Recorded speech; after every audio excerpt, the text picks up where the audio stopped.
Everybody, another week of technology, and we're back with my old friend Keith Teare, the publisher, to put it pompously, of That Was the Week, an excellent newsletter.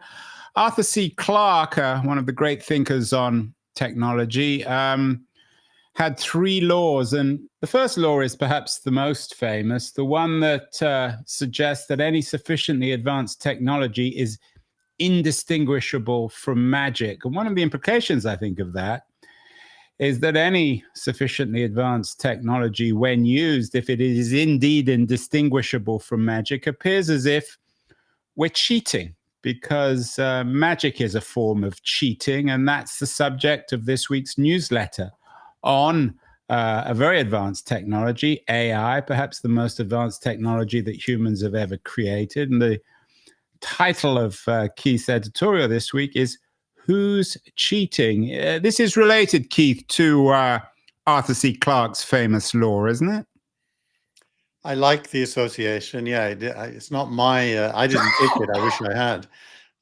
But yeah, this is about actually a Columbia University student who was expelled recently because he was deemed to have used AI on his projects for about 80% of the work, and that was deemed to have crossed a line, and he was expelled. And this guy, James D. Walsh. Well, it was from a New York piece, a New York Magazine piece. Everybody is cheating, and it's about a character of Chungking Roy Lee from Columbia University. Exactly. So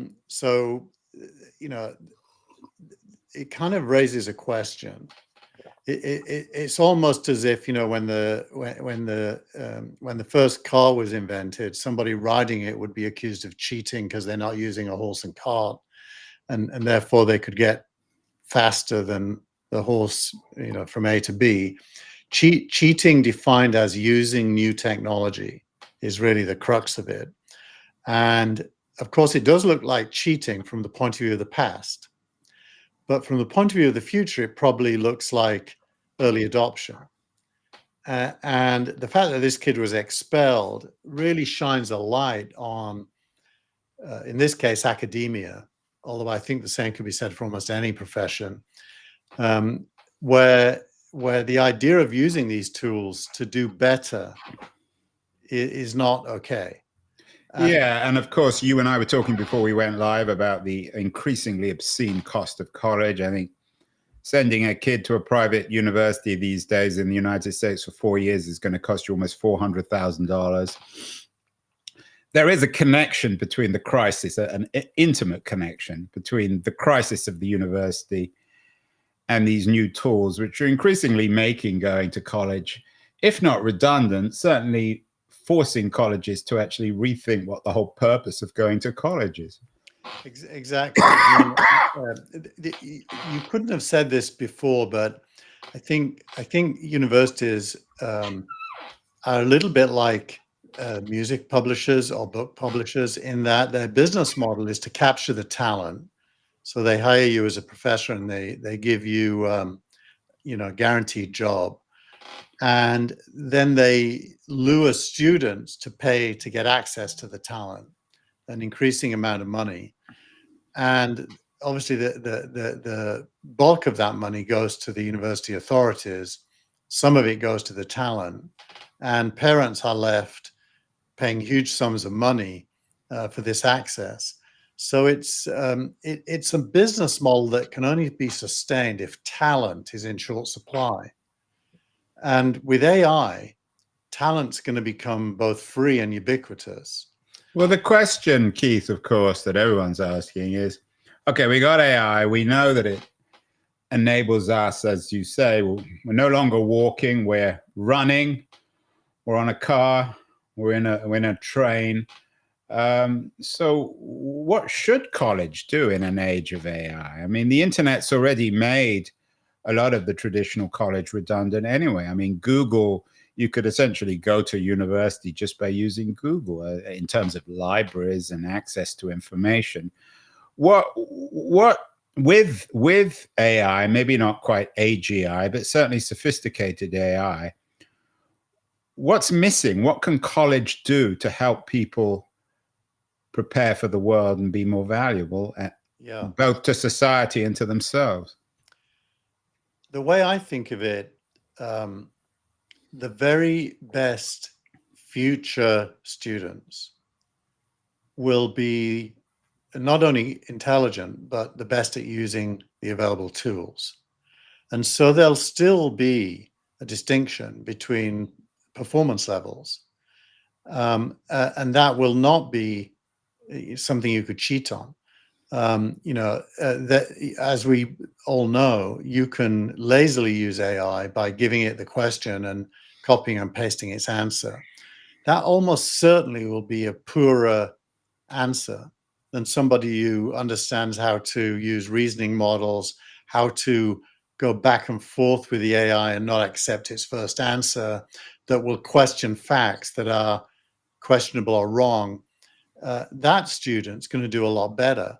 And because doing that requires knowing the content, you can't know AI is wrong unless you know. The better students will use AI and still be better. And so what colleges should actually do is become the biggest advocates of AI, to take away from teachers the mundane elements of their job and to train the teachers in this new world of new tools to distinguish between good and bad outcomes. And I think that's going to happen anyway, right? It's inevitable. The only question is it already happening?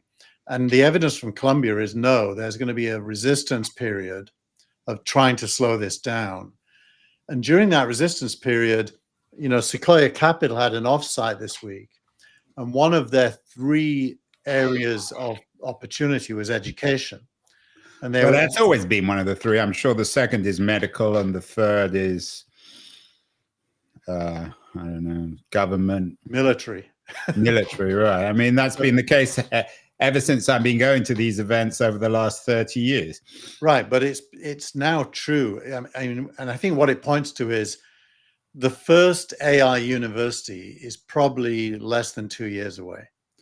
I'm not sure if AI university is a contradiction in terms. I'm just not sure if there's any point in universities in our AI age, or certainly in the broad concept of a university, of going away to school and paying hundreds of thousands of dollars to become an adult. It's increasingly unconvincing. And you have 2 kinds of hysteria. You have the reactionary hysteria amongst the educated elite about the decline of civilization. And then, of course, you have the hysteria amongst the bureaucracy and the academic elite about undermining their business model and way of life. But Andrew, what do you think? I think that credentials and both peer judgment and the judgment of more experienced people with younger people, credentials and judgment won't go away. Universities probably should and will, but I don't think credentials and judgment. Well, what is a credential without a university? What is a credential? Well, that's a great question, but I think there might be some good answers to it. It doesn't sound like you have an answer to it. It's a business opportunity. So I would say in my case, it would be some things won't change. Understanding of the body of work for a discipline will still be important. Being able to take your own point of view on that body of work and its relevance to now will still be a skill. Being able to define strategies and tactics from a body of work related to a problem will still be a skill. So there'll still be a distinction between, like when you hire someone, you try to discern how good they're going to be at the tasks that you're hiring them for. That doesn't go away.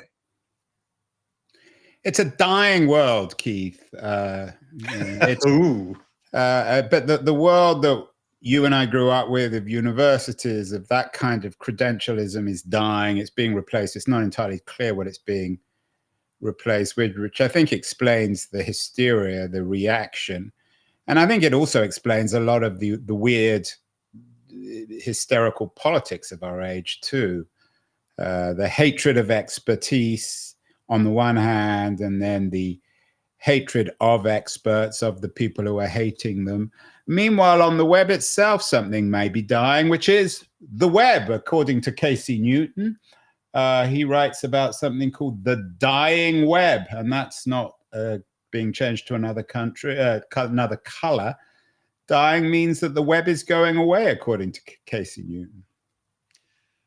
I think Casey might be a little bit late to this meme. And Andrew is so disturbed by the concept that he's throwing up in the background. Yeah, I'm mourning the web. It's gone. It's finished. But he might be late. How many pieces, Keith, have we read or talked about the dying web? I mean, speaking, what was the remark about notes or announcements of my death have been exaggerated? Certainly the web have the right to say that. Yeah, so I think that, look, the web defined by Casey really means the open internet with www addresses. It's the Google web. It's the web. Google web. It's Web 2.0. Right. And this isn't really a lament for the web. Actually, when you read it, it's a lament for the challenge of publishers getting traffic. He believes that the blue links in Google are the only way that a publisher can get traffic to its content. And he thinks that as Google's web search is replaced both by itself and by others by AI, those blue links are going away, and therefore publishers' traffic is going to shrink, and therefore traditional publications are going to be in more mortal danger than they already are. That's really the essence of what he's writing about. And I do think that is true and false at the same time. A little bit like the education debate. Good content is still going to be in demand by educated consumers of content. Finding it is going to, evolve from web search to all kinds of other things. Most of the AIs now have references and links. And so and the AIs are mainly subscription models. So it isn't yet, at least, an advertising medium, although OpenAI is talking about bringing advertising to AI. I think that would be a terrible development. So I think we're moving from an advertising-based blue links search web to an AI-based references and links subscription internet, where the body of knowledge is available, quite a lot of it for free, and then some of it if you pay a subscription. And you will still discover things. And I also think that subscription via tools like RSS to feeds from the New York Times and other like publications will still be attractive to people who want to read those publications. Well, that's what That Was the Week is. And that's I'm not sure it's a business model, but that's your modus operandi with That Was the Week.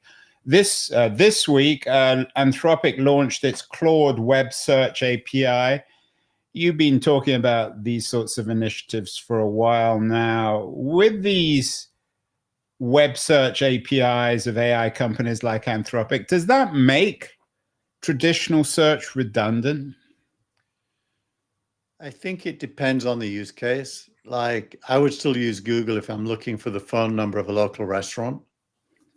I wouldn't use Google if I'm looking for the recent thinking about voice-driven AI in the context of education. But Keith, you're sufficiently living in the future. I hope you never call your local restaurant. In fact, I hope you never even use your phone.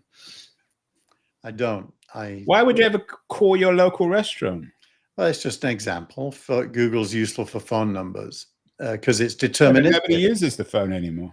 Think of it as deterministic versus probabilistic. When was the last time you and I even spoke on the phone? You have this amazing... Probably 1998. Yeah, you have an amazing ability, which is rare, to focus on my example, not my substantive point. Just saying, you tell me to shut up. My substantive point is that deterministic outcomes, Google search is still pretty good for.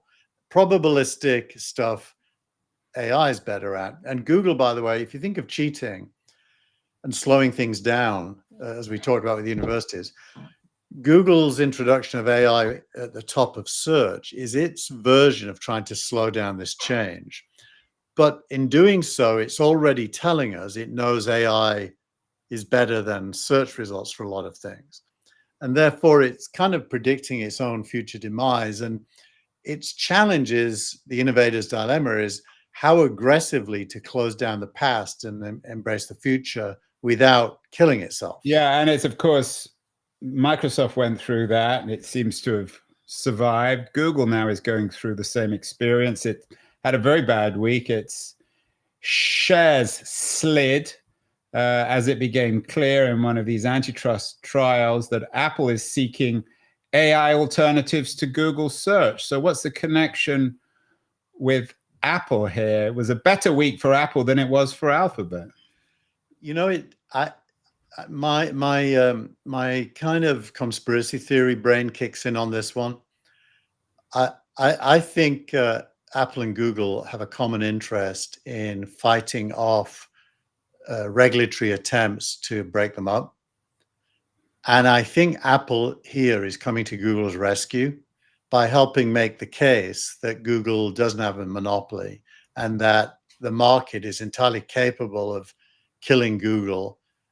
So there's no need for the government to do so. So I think Eddie Q is probably telling the truth. That and Eddie Q was their former VP of what, strategy? He still is. He has the same job. So I think when he testified and said this, he wasn't lying, but I do think it was helpful to Google for him to say it.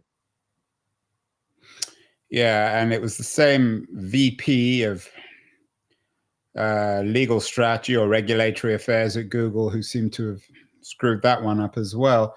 Meanwhile, MG Siegler is writing about good vibrations between Apple and Anthropic. Is there a new alliance? You know, I mean, Apple couldn't acquire Anthropic, but certainly those two A's, are they the new powers that be in comparison with Google? Yeah, you know, we actually said a few weeks ago that Apple should acquire Anthropic, I think. Or was it Perplexity or both of them? I think it's up one or the other, actually. And this is evidence that we were smelling the coffee in the right way.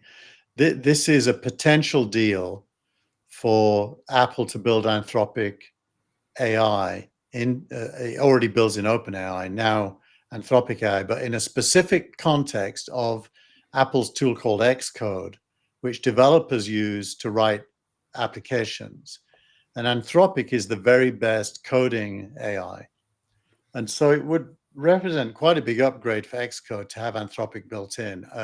When I write Apple apps, I use Anthropic inside Cursor, and Xcode is not possible to use, but I can use it to look at what Anthropic did.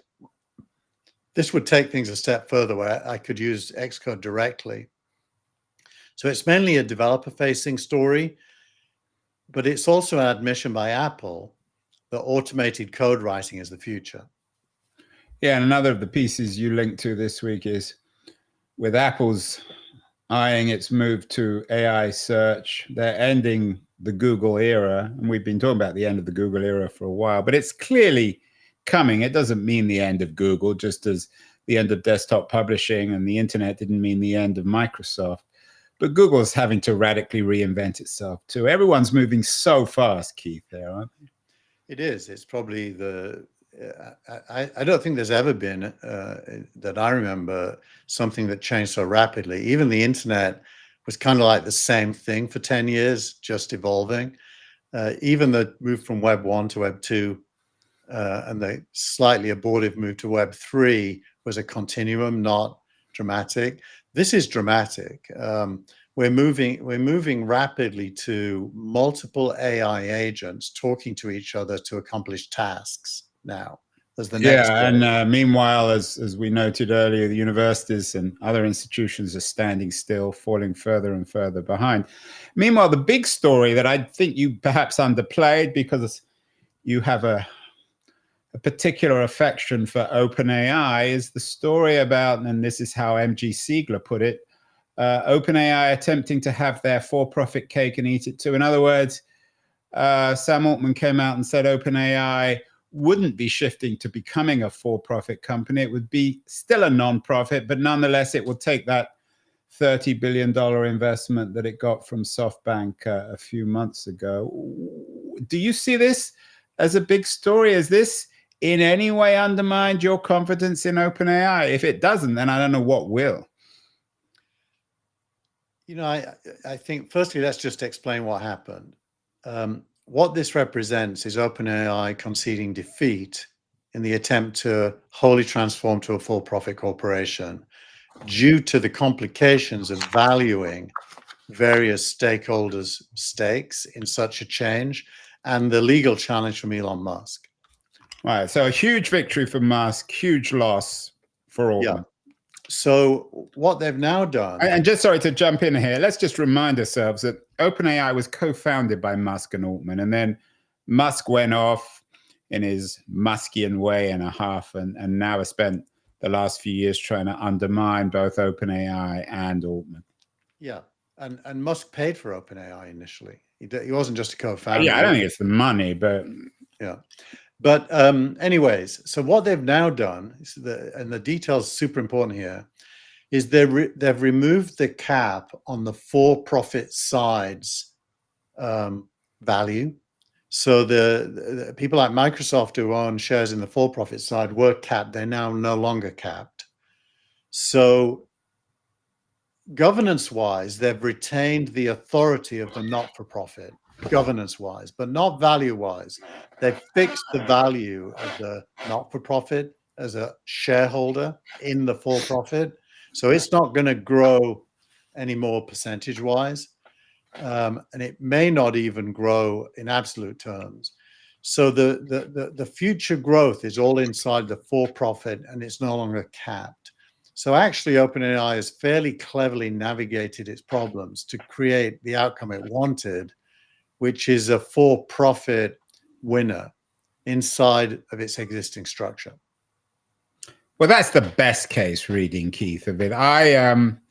For our interview of the week, I interviewed Keach Hagee, who is Wall Street Journal writer, one of the best, an award-winning writer. She's also the author of The Optimist, the new biography of Sam Altman that's out in the next couple of weeks. Her reading, I'm not saying she knows more than you, but she spends a lot more time on this, is she's much more in the MG Siegler camp, is that what's emerging at OpenAI is a profoundly unnatural company, a company which is trying to have it both ways, both being for-profit and non-profit.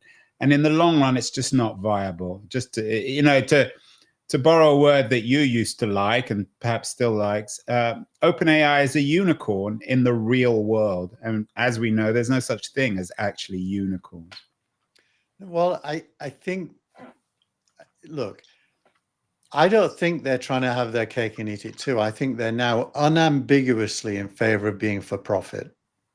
There's not even a narrative any longer that their what mission. Did he say this week? So why is he saying that? Well, because why is it even a victory then for Musk? It's a victory because they couldn't go the whole way. They had to go halfway to accept the continued existence of the not-for-profit and its governance role, but they've capped its economic upside. So they're drawing a line starting today on where the value growth sits, and it's inside the for-profit, which they are unambiguously in favor of. So I don't think they're being hypocritical at all. I think they're legally challenged to accomplish what they wanted. So they figured it a different way, but they're not hypocrites. Well, I'm not talking about hypocrisy. I'm talking about the creation of a company that just doesn't make any sense. When I had my startup, we had a guy, a typical sales guy, and he was always full of these cliches. And the one I always loved of him is you can't be half pregnant, which is certainly true of sales. Either you have a sale or you don't. Yeah. And it seems to me with what he's doing is he's trying to make OpenAI half pregnant. Well, tell me if you think this is fair, Andrew. But I think Altman, for the last 2 years, has agreed with that and determined to get rid of the not-for-profit. So he kind of agreed and said, let's get fully pregnant with profit. Why? Because the cost of building OpenAI is so huge, it needs large amounts of money, and money doesn't come unless the people supplying it can make a profit. So I think he's been on that side for a couple of years. But no one's arguing that. Look, it's obvious, and that's why he got pushed out in the first place. And this is what I talk to Keach Hagee about, and she's very, very good on this.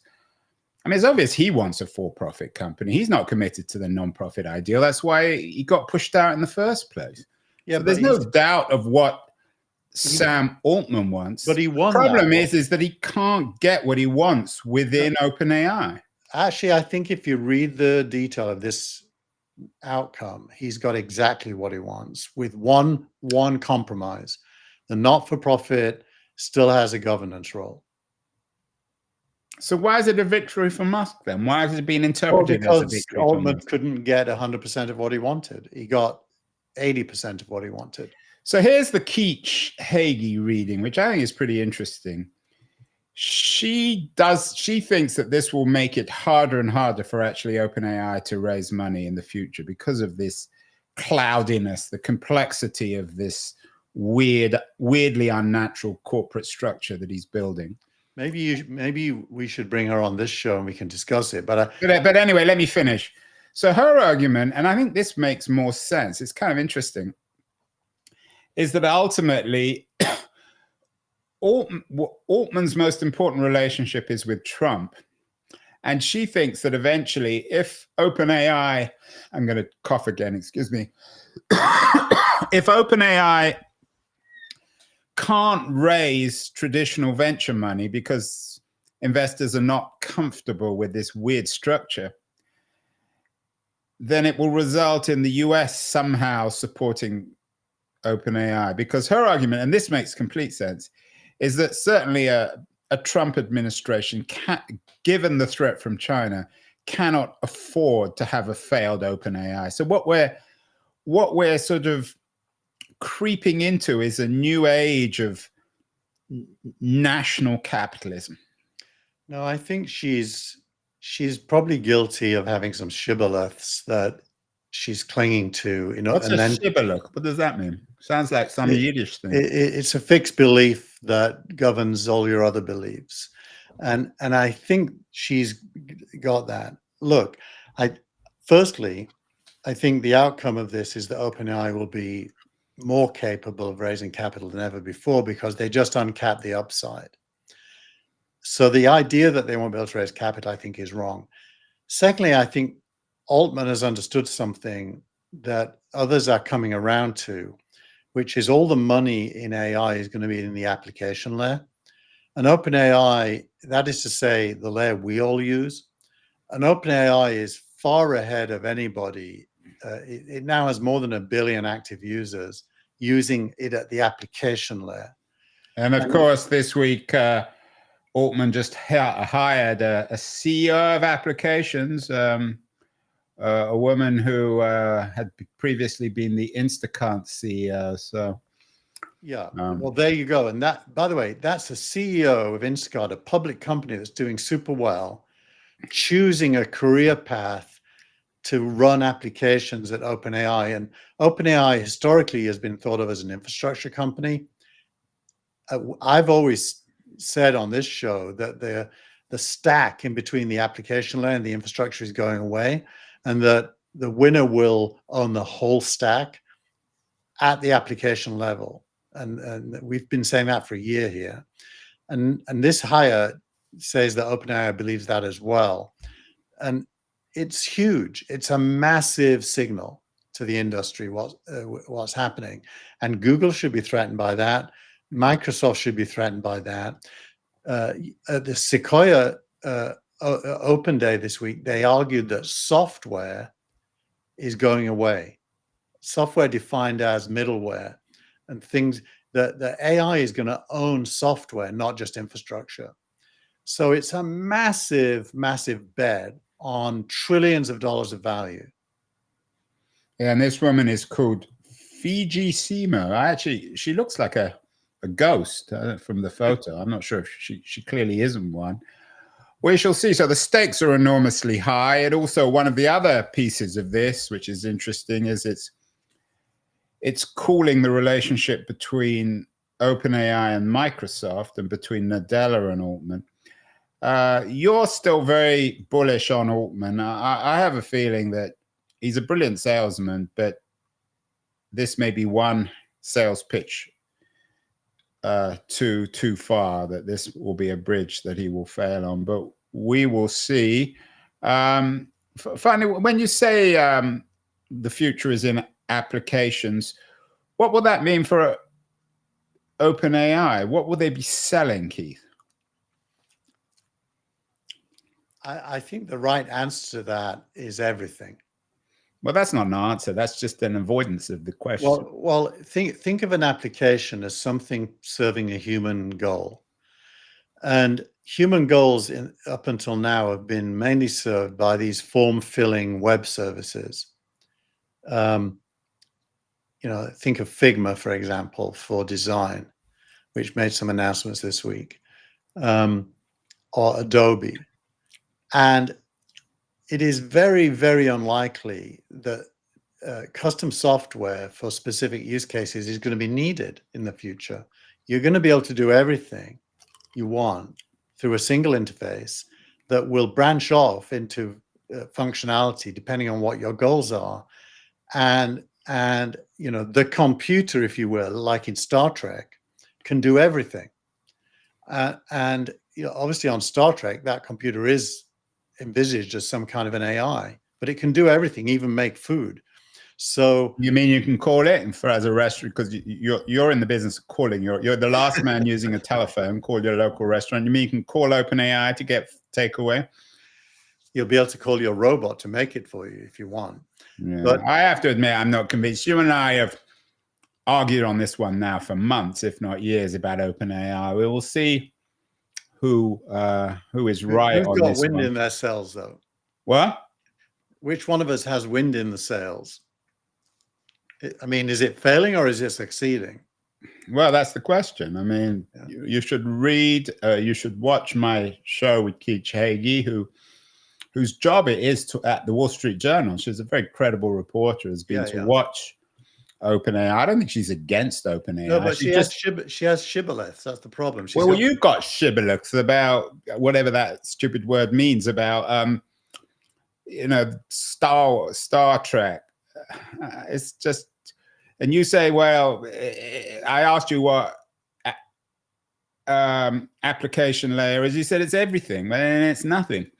Well, the word application means applied to something for humans. That's what application means. It means you have a task. AI is going to be able to do pretty much any task, and it's happening quickly. Right. Leaving aside that, and that's a sort of an abstract notion. What becomes of the community within AI that's committed to the nonprofit? There's still a significant amount of people there.